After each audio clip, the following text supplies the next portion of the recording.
Politics Show with Bernard Ponsonby. Hello, good morning and a warm welcome to the Go Radio Politics Show. On today's programme, the Scottish Labour leader Anas Sarwar called for change in Downing Street this week in an extraordinary intervention aimed at rescuing his ambitions to become First Minister. Courageous or foolhardy, we discuss the move.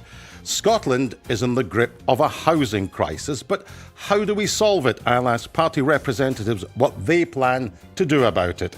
And does the justice system really work for victims? This week, the Scottish Tory leader raised the issue in Parliament. It appears criminals are being released not out of any sense of justice, but because our jail capacity is too small. Well, that's all ahead in the next hour in the company of my two guests this morning, who are Alison Thewlis, the former SNP MP for Glasgow Central, who will contest the Holyrood seat of the same name in May, and Paul Sweeney of Scottish Labour, a current MSP who is looking to represent the people of Springburn and Easterhouse in May. Well, on Monday, Anas Sarwar called on the Prime Minister to quit. By the day's end, the Prime Minister was emboldened and Mr Sarwar looked weak. The domino effect he hoped for with his dramatic intervention did not work. The consensus in the Westminster lobby is that others who had privately pledged to follow suit bottled it. So we now have the situation where on the eve of a Scottish election, the Scottish Labour leader has no confidence in the man who is a Labour Prime Minister. Now, there are two obvious questions that jump out here. One, what on earth was he thinking? And two, and this is my first question for my guest, what was the calculation here? Paul? Well, I think I was as surprised as anyone at the intervention on Monday. I actually happened to be in the UK Parliament for a series of meetings, so I was on the ground, if you like, when it broke. And everyone seemed quite bewildered by it. It certainly wasn't something I expected. But, you know, he said everything that everyone's saying in private, that the writing's on the wall for the Prime Minister. It's not something we relish saying, but I think the canvassing that we are doing is self-evident. And unlike others, we don't have the luxury of time. We have 81 days to the Scottish elections. And whilst others might have priced in our defeat, we don't want to simply capitulate to that inevitability. We want to strike out and do what we can to improve our position as best we can over the next few days. And I think Anas's calculation wasn't done in concert with the allies, despite the speculation. I'm fairly confident he came to the decision himself, because even people very close to Anas weren't aware of it. You say you're very confident. The bottom line is that you don't know, because I'm assuming that the Labour group at Holyrood, and these are the foot soldiers who are going to be standing for election in May, weren't consulted. We weren't aware of it in advance. It was Anas's decision. But nonetheless, it was a decision that we've all privately probably wanted them to do for a while, and been somewhat impatient about it. So I think it's been frustrating, for sure. But we are where we are. And I think it's certainly the case that Anas is his own man. And he'll be going into this election aiming to lead the country. And I think when you see today's poll, for example, most Scots are backing Anas's decision. And when you're canvassing, you know, every other conversation turns to the unpopularity of the Prime Minister. Okay, I'm going to come back to the and tease out further the calculation and whether or not this gamble will actually work. Now, Alison, I suppose you should be grinning from ear to ear. So I want you to just put your SNP loyalties to aside for one moment.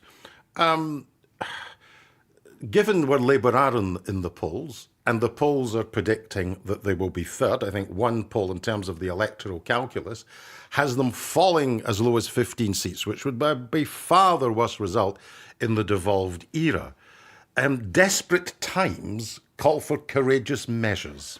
I think this is absolutely astonishing as a move. I mean, for the Labour Party, who waited so long to get into power at Westminster, to have fallen apart in 18 months in the way that they have is just absolutely astonishing. They said, you know, Keir Starmer is the man, he's the guy who's going to deliver change, he's, the great hope for a new Britain, all this kind of stuff.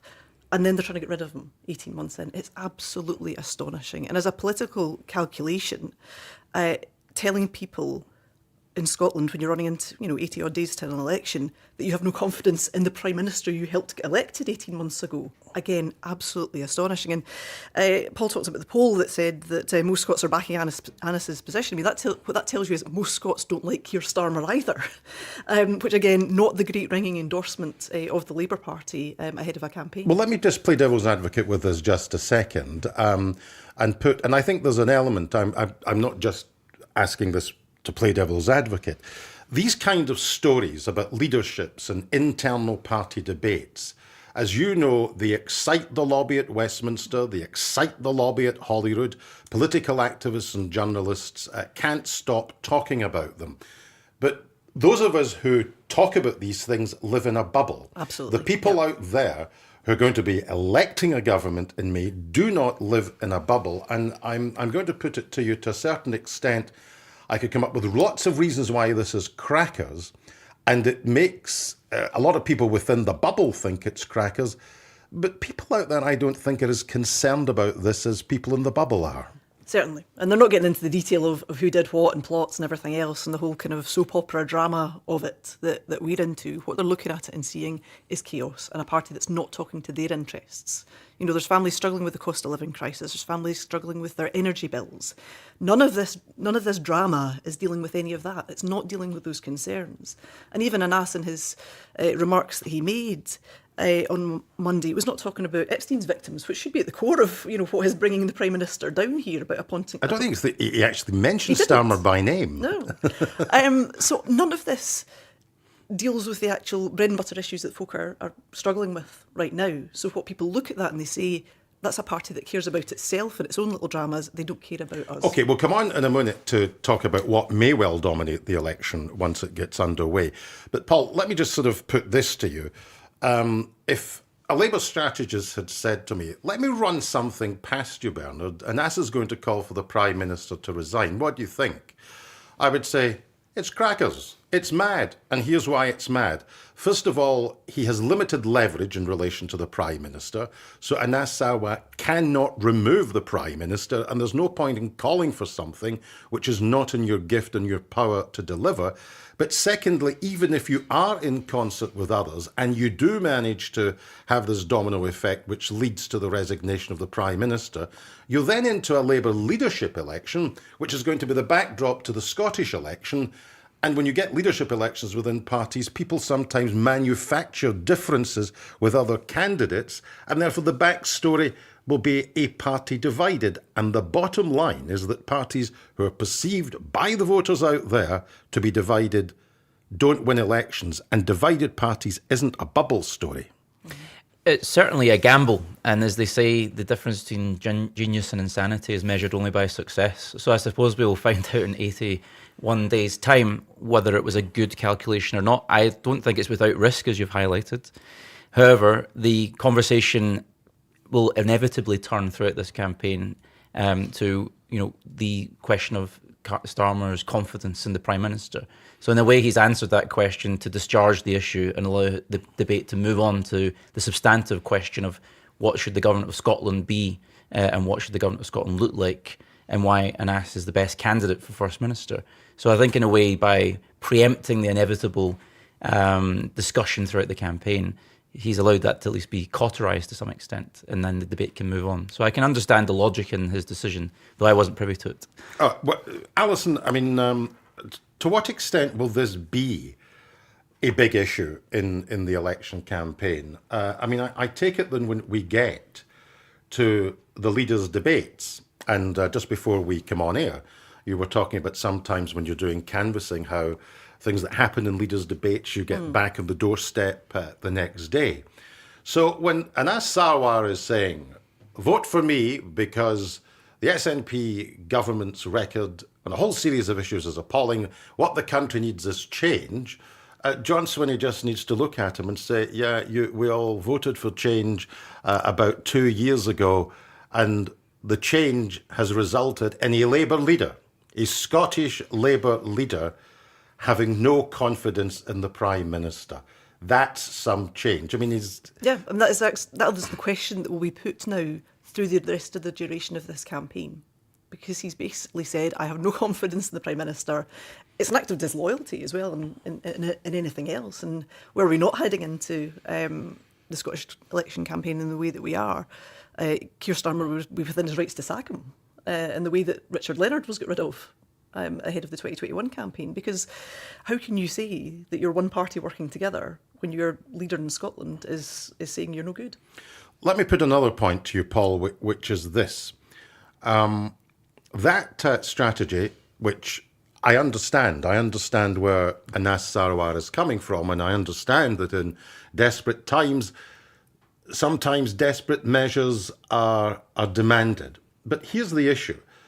I think privately, anyone within Scottish Labour who thinks they're going to win this election and that Anas Sarwar can become First Minister really doesn't understand just where the party is. That rather than getting rid of the Prime Minister, from the point of view of emboldening Labour's electoral position in Scotland, it would have been far better had they had a coherent attack plan against Reform UK, because it's Reform UK that is acting as the brake on Labour's progress, not so much actually the SNP, whose vote, according to the polls, is well down compared to 2021. Yeah, well, there is a significant change in the dynamics of Scottish politics with Reform UK's position. Even though the SNP's popular share of the vote in the current polling is down from about 48% to around 35%, you're seeing a significant displacement of other parties. So this fragmentation is producing a sort of probably what would be the most disproportionate results in the Scottish Parliament's history.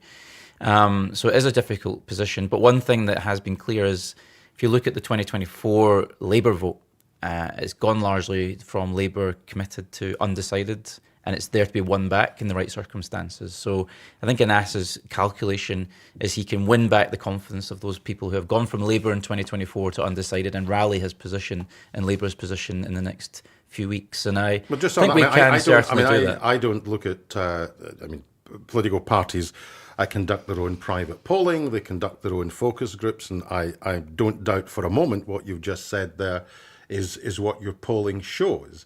But given the polling numbers for Reform UK, this has to be more than just a collapse in support for the Scottish Conservatives, who are still polling around the sort of 12-13% mark anyway. There must be people who voted Labour in 2024 on the change message who are considering voting for Reform. Yeah. Now, and Reform voters really don't like Keir Starmer. So in that way, it certainly cauterised that concern. Well, and also the question will turn to, who are the candidates for First Minister? I think it's clear that the Reform leader is not a serious candidate for First Minister. The only real contender in the ring is Anas. Sure, but again, just following this line of argument through, that Anas Sarwar would have been far better training his guns on Reform than training his guns on Keir Starmer, in the sense there's nothing he can do.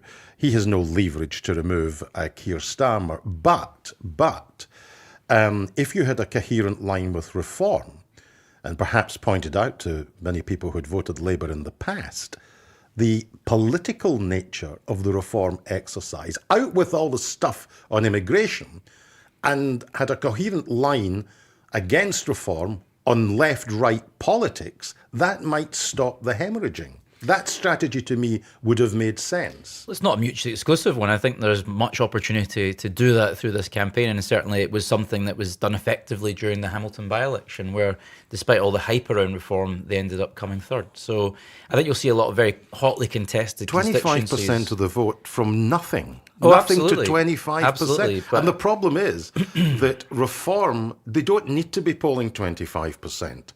I said elsewhere this week on a podcast that if Reform were really concerned about the union, if they were really concerned about the union, they would just stand on the list and at least give Labour and the Conservatives the opportunity to dent what looks like a landslide for the SNP on the first past the post system. But they're not. Well, the dynamics of the Central Belt, I think, will be very hotly contested marginal constituencies. So I think there'll be a great degree of unpredictability in the election coming up. And I think that will only tighten as we get into the short campaign. Okay, well, let's sort of move on from the Labour issue, because, Alison, it does, and Paul pointed on this in one of his earlier answers, it does look as if this will be the most disproportionate result of the devolved era, if the polls are to be believed, and we have all the health warnings that quite a lot can change in a short period of time. But it looks as if the SNP vote is certainly going to be down over 10 percentage points, maybe as much as 15, depending on which polls you happen to read. Isn't the reality is that whoever wins this election, it'll be a case of they're not very popular, but people will go, well, I'm not particularly enthused by them, but they're better than the other lot.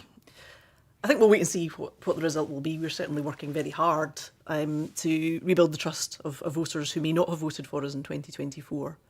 And we're working hard to make sure that the polls, what they're showing just now, is not going to be what the finished result is. We're working really, really hard to make that happen under John Swinney's leadership. But the concern is real in terms of the wider cynicism about politics, about people who are not just going to turn out at all in this election. And that is for all of us in politics to be concerned about, because we want people to turn out and vote. We want people to participate in our democracy. And what I perceive, over many years, it's not due to one party or another.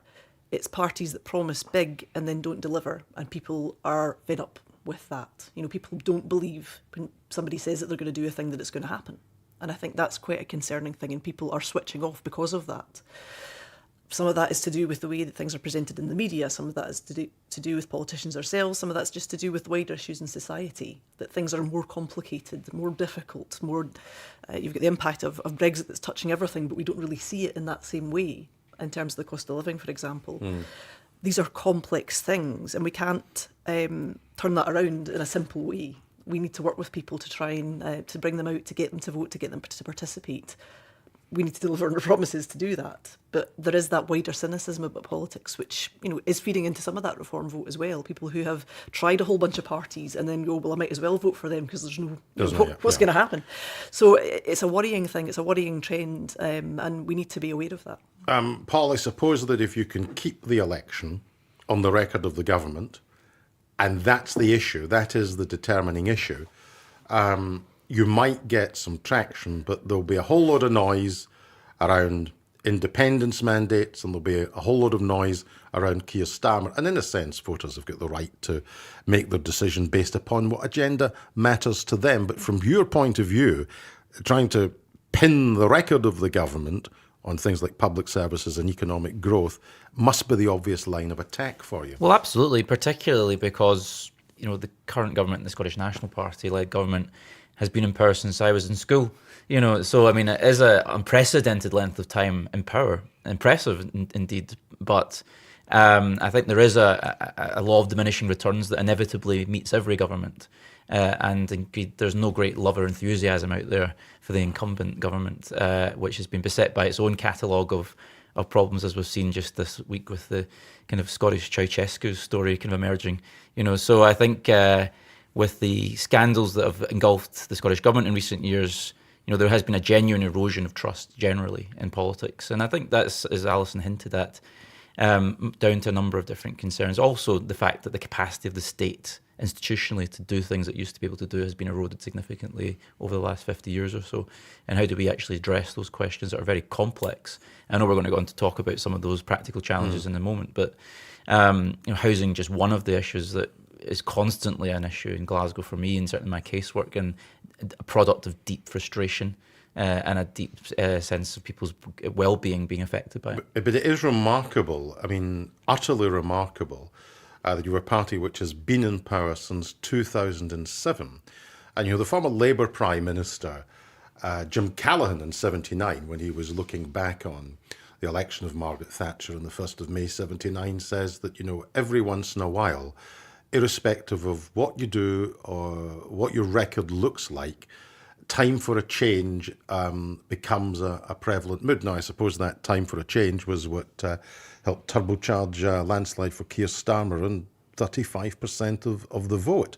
But it is truly remarkable that after this length of time, that an incumbent party is still on course to win 60 seats. What does that say about the effectiveness of the opposition parties in Parliament? I don't think it's so much a question about the effectiveness of opposition parties. Obviously, the change in the further fragmentation of the political party landscape in Scotland is one issue, but also what has driven Scottish politics for the last decade or so has been the constitutional question, and people are still, associating their position on that with their loyalties to particular political parties. So that creates a stickier sense of loyalty, I think, to the SNP than you might otherwise get. So you do get people who will quite openly say, I can't stand the SNP in various ways, but they're the vehicle to independence, so I'll continue to vote for them regardless. Or you'll get people who are actually just angry at the world and will be like, I used to vote SNP, I'm voting Reform. So you get people going off in lots of different directions. You also get people that are quite content with the SNP and happy with their record as well, I should I'm say. sure you are very much an adherent to that position, but and undoubtedly, like, you have all party loyalists or tribalists to some extent. We remain a popular party. That is the case. Well, the least unpopular. The least unpopular, I think. For the purposes of this election, I think least unpopular. But if we're looking at it going back over a number of years, it's very difficult to argue with the proposition. I mean, former Labour Prime Minister Harold Wilson used to say that it was his ambition to make Labour the natural party of government. I mean, the SNP are the natural party of government in Scotland because they've been in for 19 years. And I think even the most ardent SNP supporter privately would concede there's quite a lot that's gone wrong. And yet, when a lot goes wrong, they are still in pole position to win, Alison. Yes. But I think, as I was saying, that kind of underlying argument is still that lots of things have also gone right. And people do see the difference in their life. They have seen things that have made a real difference. Now, whether that's being able to access free prescriptions, which, in England, you don't get. It's just an entirely different thing in Scotland. Well, 90% of prescriptions were free before the SNP came to power. But you have that administration, that cost of things, and it becomes a barrier to people accessing that. It becomes a tax on ill health, which is why we brought that in. And I don't know whether Paul's proposing to remove prescriptions on that basis. I just think it's important the nuance is not lost, because if you go from 90% free to 100% free, it's not quite the same as 0 to 100. And I think. But it was a barrier on ill health. It was very clear that was the case. So people have got things like that they see. Their children are able to go to university without coming out with the eye-watering levels of debt that they would do in England. That's an opportunity that you get in Scotland that you simply don't get in England. But you do have to take out a loan for living costs, though. But you're not coming out with the student loans scandal that was just reported on in this past week about the amount of interest people are having to pay on those student loans in England that they will impossible ever to pay off. So people are seeing the benefit of these things in their daily lives. They might not be thinking about them every day when they go and pick up a prescription or when their kids go off to uni, but it's there. One of the big issues, which you both know well about, because when you were an MP, your mailbag would have been full of it, Paul deals with a lot of it, is housing. Yes. We're going to come on to talk about the politics of housing, what these two parties will have to offer the voters in May. We'll be back with that after the short commercial break. The Go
is the Go Radio Politics Show with Bernard Ponsonby.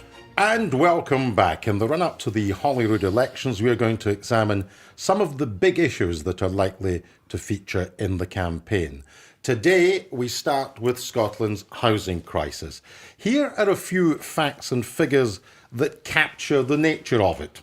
There are almost 200,000 households in Scotland waiting for housing or relocations.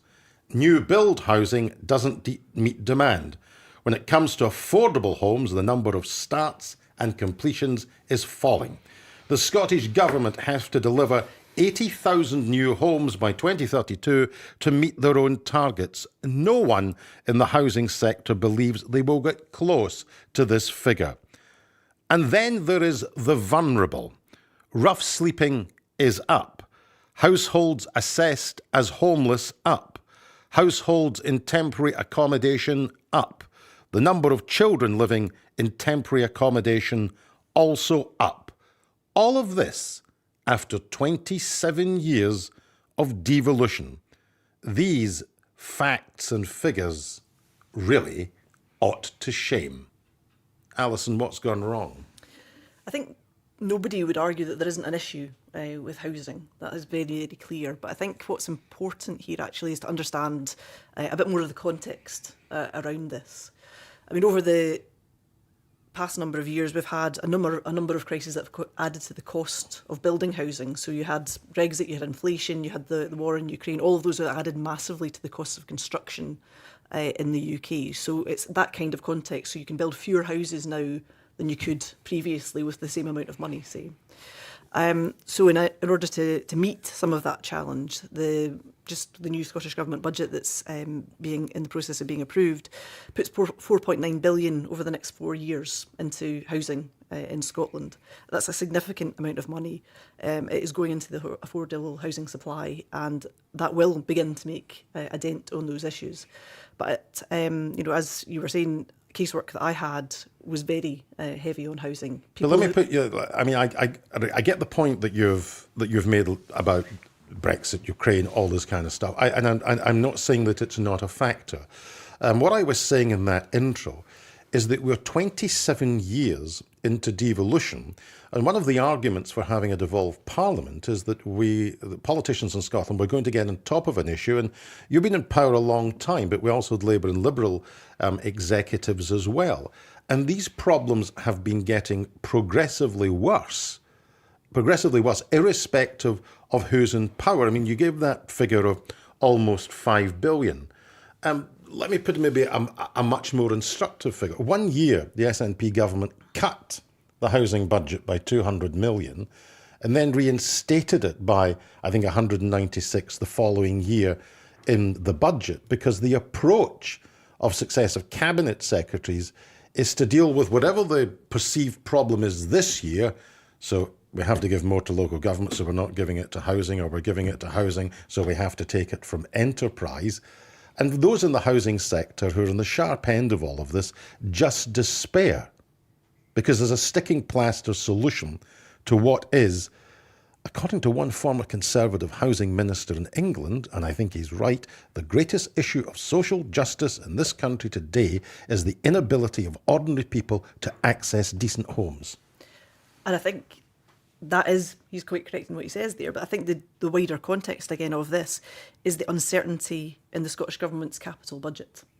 So we don't control all of that. We have budgets that are set by Westminster, and we had a great degree of uncertainty over the past decade of how much exactly would come in that budget. So you can't, the Scottish Government itself can't plan on that basis that it will have that. But you can't, I mean, politics is the language of priorities and the language of choice. There is no country in the world with a magic money tree that can fund absolutely everything that there is almost an infinite demand for. So at the end of the day, this comes down to hard choices.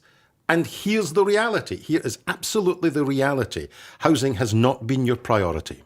Housing has been a priority. We built Well, significantly more housing in Scotland. How can we have these statistics if it was a priority? Because those pressures are happening at the same time. We are building houses. If You you could- if you walk out of the front door of this building, you will see brand new social rented housing down the street in Lauriston. You will see new housing that's been built over the past couple of years in the Gorbals. It barely scratches the surface. You know this. It barely scratches the surface.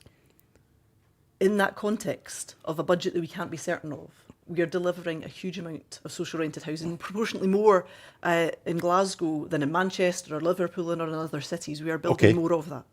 Paul Sweeney, this was also a factor on your watch as well.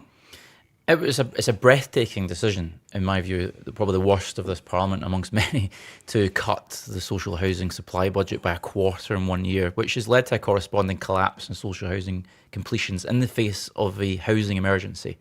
Certainly the government recognised the folly of that and reversed it, but the problem is you've then wiped out a year of construction programmes, which then take another few years to mobilise again. And of course, with rising construction costs, further damages the viability of projects. So across Glasgow Housing Associations have been saying that they had programmes to deliver which have been stalled due to this situation. Also, what you've had is a number of other problems that have militated against what James Mitchell would describe as a wicked problem. So, for example, a 5-year standoff over rent controls. So whilst I support rent controls, the devil is always in the detail. And the thing that people came back time and time again was saying the lack of definition of what it means. Is it retail price inflation plus 5? What is the rent control limit? And the very nature of the uncertainty meant that all the investment in new house building from the private sector was going into Manchester, Leeds, Liverpool, not into Glasgow. And that further compounded the supply issues in the city.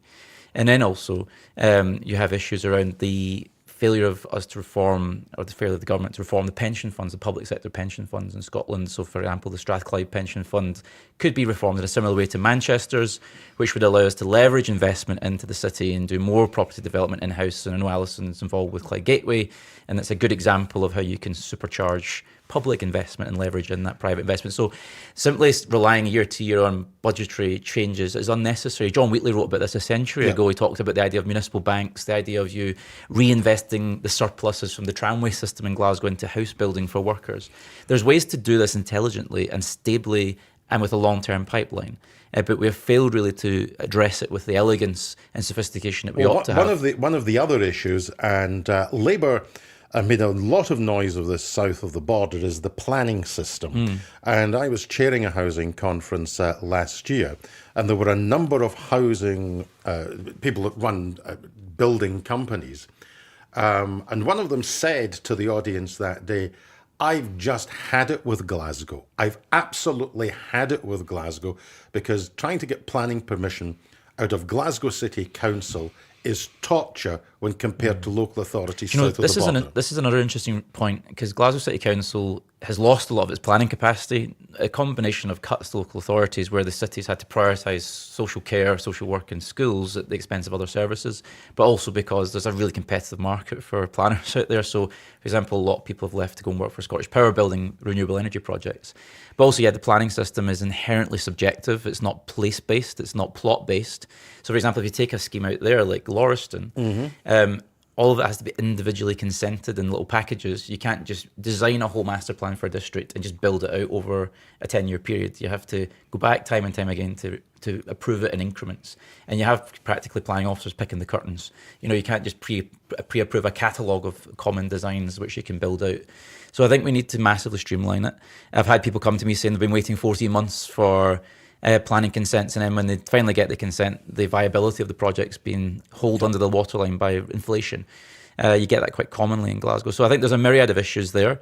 But again, I think the government hasn't addressed it with the level of urgency and rigour that really ought to have happened. And as a result, you've got thousands of people who are sleeping, in temporary accommodation. It's rising costs for the city because having to pay all these hotel costs. And also just generally terrible for well-being, particularly for kids. We've got a scandalously high level of children in temporary accommodation, and it has a lifelong impact, having that level of insecurity in childhood. Alison, is there a specific problem with planning Glasgow? It's certainly something that has been raised with me as well. It's issues about capacity within the system, and I think anything more that can be done to improve that, to get more planners working, I think would be very welcome. I think the wider context in some of this as well is that Glasgow City Council can't build its own homes. It was part of the deal that set up housing stock transfer, where Glasgow City Council is no longer allowed to build its own homes. So it is reliant upon the housing associations of the city who do a good job to make that work. So the Scottish Government will give money to the council. That will then be dispersed through the housing plan to those housing associations to do that. And I think allowing the council to do those kinds of things on its own might be part of a solution to do that. We've also, the Scottish Government have brought about More Homes Scotland, which will be a national agency which can then get in and do that, perhaps where there isn't that local capacity, because some of those smaller housing associations just don't have the development capacity to build large new schemes to get them through planning, and that's a bit of a jam in the system as well. Let me pick up a point that Paul made, and I think he referenced Manchester on this and the issue of pension funds. I mean, wearing another hat a long time ago, I used to be a trustee of a pension fund, which controlled, I think it was nearly £400 million worth of assets. And the investment managers would go and invest in things like the multi-storey car park off the high street. And I used to always think, well, why can't we do something which is more socially useful and invest in housing? And I know that this was a big thing for Labour in Manchester to do, and with some degree of success, levering in money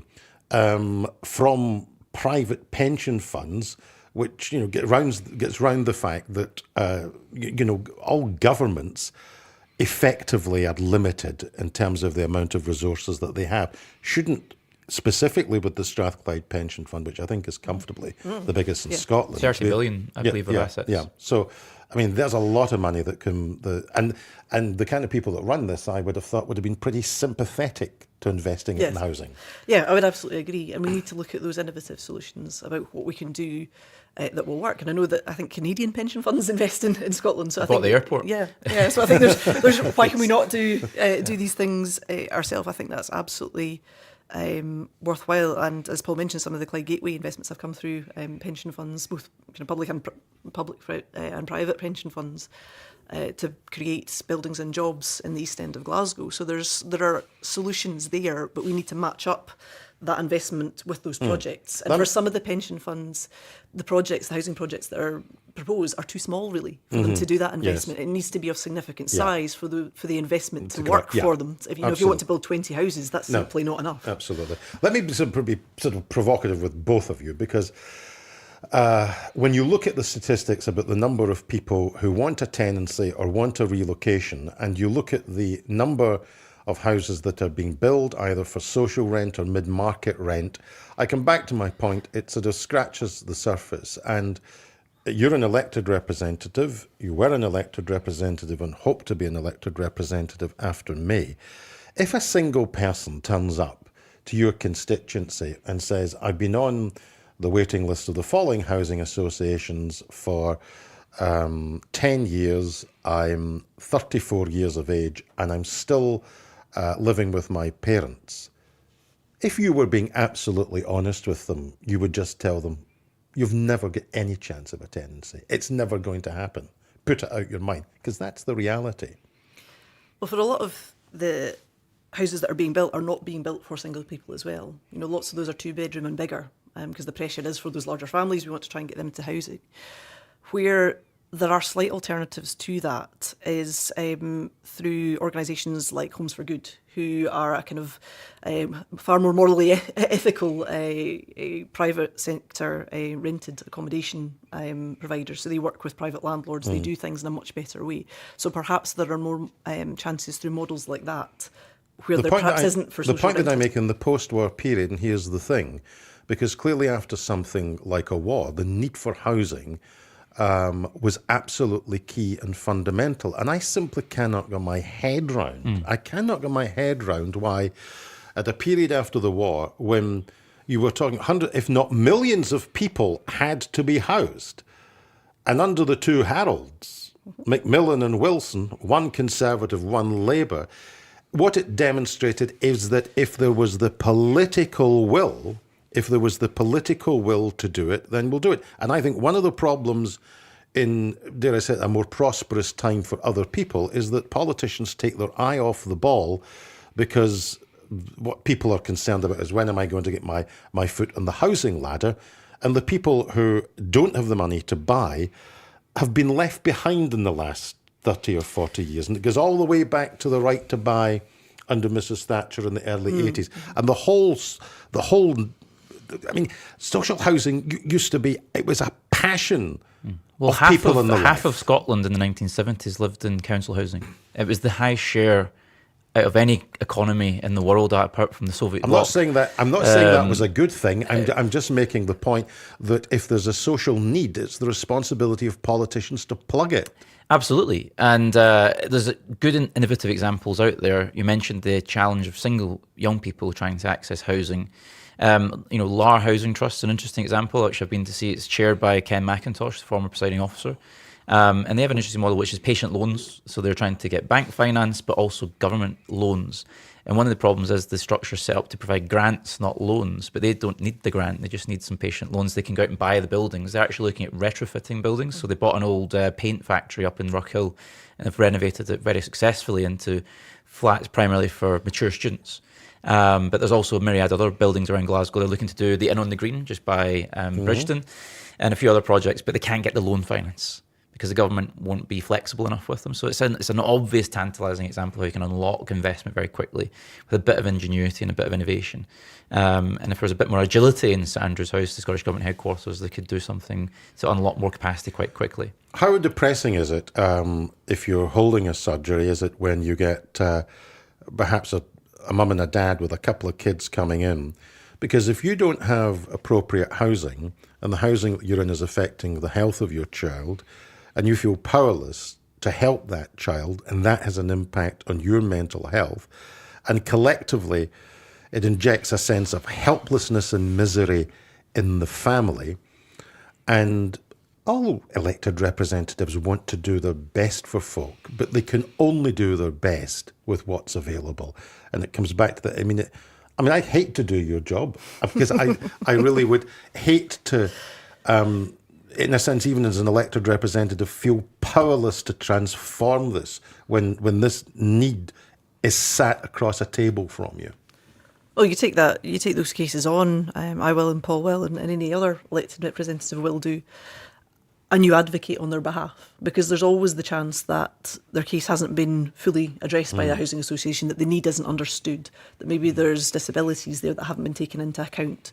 And you can go to those different housing associations around the city and make that case, and you can work with them for that. But yeah, for some people, I have had cases where I've literally had to wait for a house to be built for somebody before they could move out. You know, it's a family with 2 babies, 2 older teenagers in a 2-bedroom flat. And you're having to wait for that larger house to be built. And it's hugely frustrating for them. And for those families at the heart of that, very, very hard. Very, very hard for their mental health and the ability of the kids to study and the impact on one another. It's difficult. One of the things that does my head in Glasgow is the lack of a common housing register, which I've raised with ministers before, and there has been a bit of a Mexican standoff between housing associations and the government and council about getting this sorted, where you just have a single point of application and then a clearinghouse sits behind that to find the relevant accommodation in the city for someone and at least offer them that single interface. Right now, MPs, MSPs are sending 20 different letters to different housing associations seeking a home for someone. It's crazily inefficient.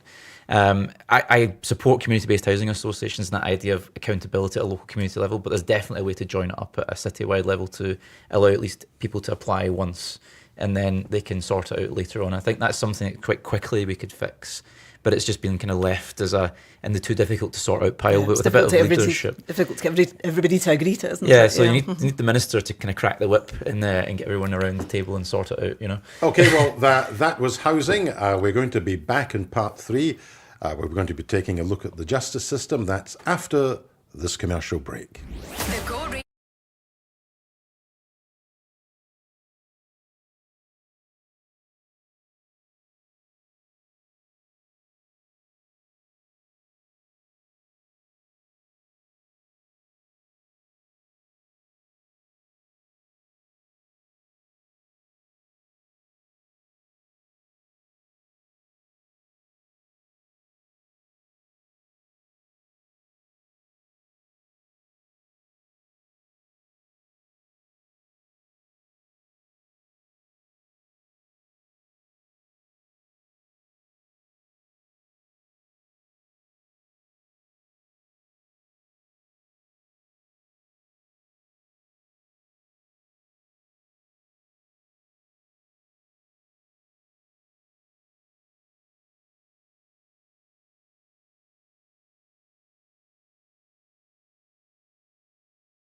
is the Go Radio Politics Show with Bernard Ponsonby. And welcome back. This week at Holyrood, the Scottish Conservative leader Russell Finlay raised the case of Keith Rawlinson, a 58-year-old bus driver who died of a heart attack following an attack by a teenager on his bus.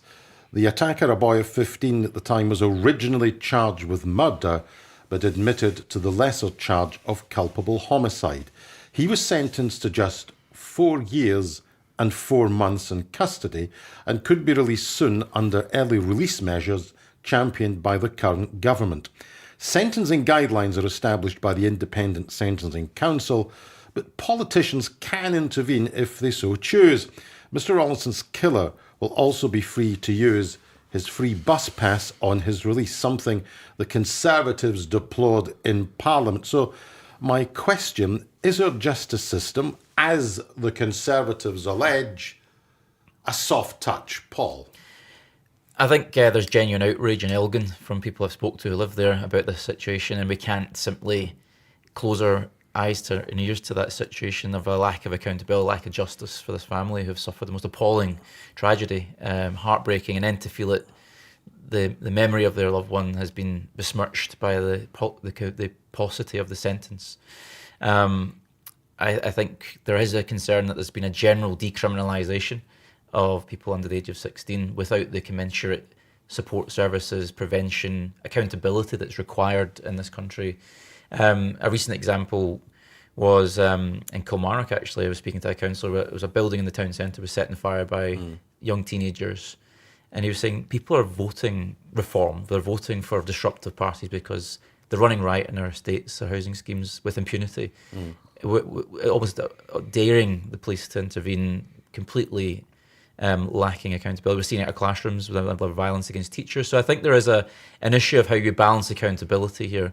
Let me pick up the sentencing point, because this is what outrages quite a lot of people. Now, lawyers will tell you, well, there's a tariff for culpable homicide. Obviously, murder automatically attracts a life sentence with a minimum tariff. Now, I'm somebody who traditionally would regard myself as a bit of a bleeding heart liberal on issues of justice, but I see sentences for culpable homicide. And the other issue, which I used to do stories on television, was death by dangerous driving. And somebody has lost a loved one, and with the current remission regime, some people are out in under 2 years. It just does not seem right, Alison. Yeah, and first of all, my absolute sympathies to Mr. Rawlinson's wife. I think that's the most tragic kind of set of circumstances. You go to work, you expect to come back from work. You don't expect something like this to happen. But I think we have to remember that the sentencing guidelines are independent of government. It's not for government to decide how long somebody gets jailed for, really. I accept that. I'll tell you what people may well be saying. And I think I've never come across a politician who's wanted to micromanaging sentencing. That is properly a matter for the judiciary. But the guidelines, of course, can properly be a matter for Parliament if Parliament decides that. And it would appear, and I think that this would be the view of most members of the public, that if I can put it like this, the going rate for culpable homicide and deaths which are a result of dangerous driving are simply too lenient. And, the responsibility of a parliament, in part, is to reflect public concern about what are perceived as being overly lenient sentences. Yes, and certainly around death by dangerous driving, I would agree with that, because it seems, for many people, the kind of distinction that you're driving a car can be in the wrong hands, at the wrong circumstances, a weapon as well. And the distinction between somebody holding a knife and somebody driving a car at somebody does seem quite bizarre to me in a lot of ways. And there's definitely a strong argument for change there as well. But I do think the complexities of this, it is for the courts to decide at the end of the day what they feel is an appropriate sentence, given the circumstances, given the age, given all of the background to the case. No, what I'm saying to you is that if we start to kind of say that this has to be the sentence, but that's not what I'm saying. What I'm saying is that the guidelines. It does appear to me that, and I read a lot of stuff in the press, that the going rate for culpable homicide is about 5 years. But that appears to be, and I don't have the figures about what everybody that was convicted of culpable homicide, what did they get? But from reading a lot of cases, it seems about 5 years. Now, there's nothing to stop Parliament for saying it should be a minimum of 7. And then you can allow the judiciary to... I take your point, but I think this young person didn't just go out one day and cause the problem, the crime that ultimately resulted in Mr. Rawlinson's death. I think we need to generally address the wider cultural problem of a rising level of delinquency amongst young people in society in Scotland. And that's something that is a product of defunding a lot of community services, cuts to local government, trying to do, Scandi-style justice policies on an a la carte basis by the government. So it's kind of vibes-based policy without the deep underlying resourcing that you need to actually support young people, particularly in deprived communities, to avoid getting swept up in petty crime, organised crime. I mean, certainly in Glasgow, the interface between care experienced young people, organised crime, drugs is appalling. And police will openly tell you that, and trying to secure convictions is impossible because no one talks to the police. Well, let me put, if there was a Conservative representative on the panel, and we don't today, but they were asked on, they may well take the point, here's a SNP politician and a Labour politician effectively taking a sort of stage back. And what we really need to do is to be more prescriptive. Alison. Again, I think it's for the courts to decide these things.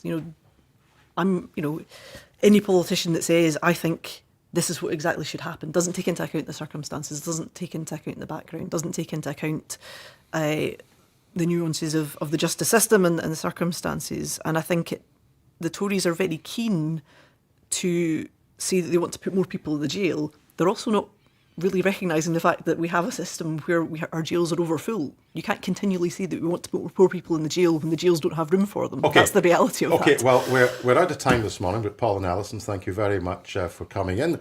That's been the Go Radio Politics Show. Coming up, it's the Go Radio Business Show with Lord Willie Haughey and Sir Tom Hunter. But for this edition, that's it from me. So from all of us to all of you, please do have a very good week.